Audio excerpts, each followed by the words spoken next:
these are some of the worst movies of 2025. I decided to ask over on the Letterboxd Reddit, what are the worst movies of 2025? And this is some that you guys had to say. Without further ado, let's talk movie.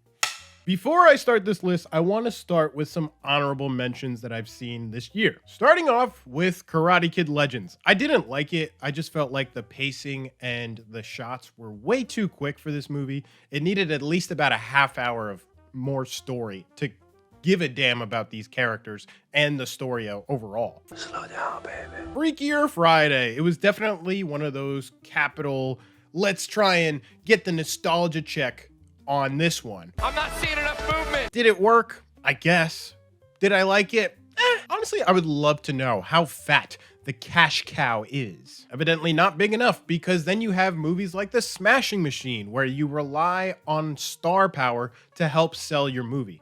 And this is not the wave, because the idea of movie stars is fading. Don't get me wrong, they're still out there. Timothy Chalamet is one of them. Marty Supreme Christmas Day, Marty Supreme Christmas Day, Marty Supreme Christmas Day. But they're fading. And my last honorable mention is Tron Ares. This was something that I had no expectation about, and Jared Leto just took a nice little dookie right all over it. I'm a Tron superfan. There's one more on this list that I feel like shouldn't have been really honorable mention, but also shouldn't have been part of the worst movies, and that was Shelby Oaks. Big fan of Chris Stuckman, but this just wasn't for me. And I'm not trying to rag on the movie. I'm not trying to say it was the worst thing ever. I don't think it landed the way it intended to. And I still give Chris Stuckman a lot of props for basically fulfilling his dream. He's always wanted to be a filmmaker, just making YouTube videos for 13 plus years. And here he is on the big screen. I'm just immensely happy and proud that he was able to do that. Did his film have the billion-dollar box office success? No, but he still conquered his dream. All right, now getting into our list, we are starting off with Ice Cube in War of the Worlds. What the hell are we doing?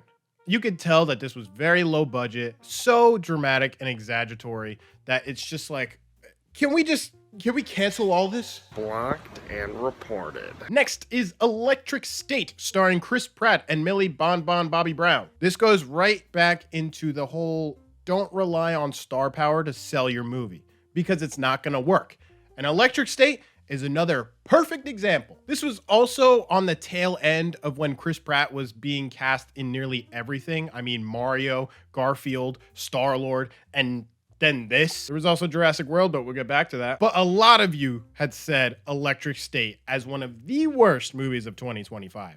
Quite frankly, I agree. I dump your ass. Another highly suggested movie was Honey Don't, directed by Ethan Coen and his wife Trisha Cook.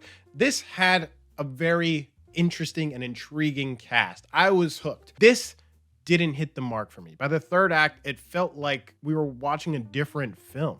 It made me wonder, like, where it went wrong. Was it the writing? Was it with the actors?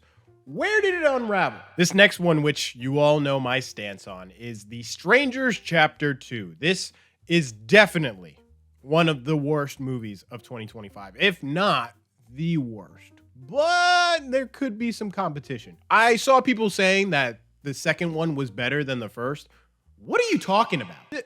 Did we say the same movie? Hey, I thought Strangers Chapter 2 was a good movie. Well, by all means of that scale, you're bugging.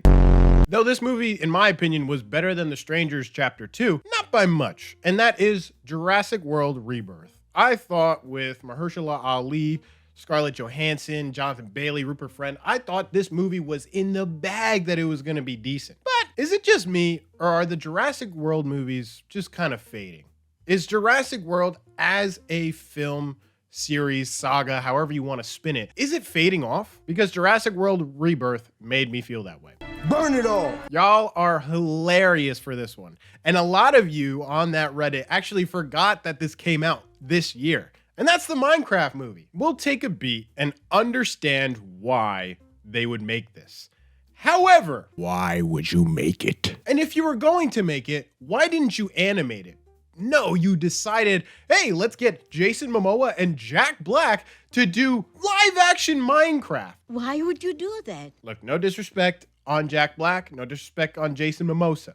We like them both. But this was not the wave. In my opinion, the Minecraft movie was trying to compete with other competitor video games like the Mario movie and the Sonic movies. I think because it was live action, it didn't have that same landing that everybody thought it would have.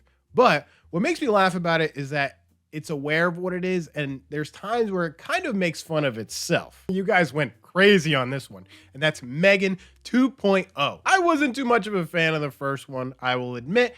And then when it got to the second one, I had to listen to good old Cody Rhodes. I have to finish the story. Needless to say, I regret that decision because this movie takes that internal prompt that we all have about this franchise of how ridiculous can we make the next one. Sure enough, need I say more? It's one heaping pile of ass. A few of you put Marky Mark from Flight Risk as another of the worst movies of 2025. Directed by Mel Gibson, where I was like, You was in Yo Gabba Gabba?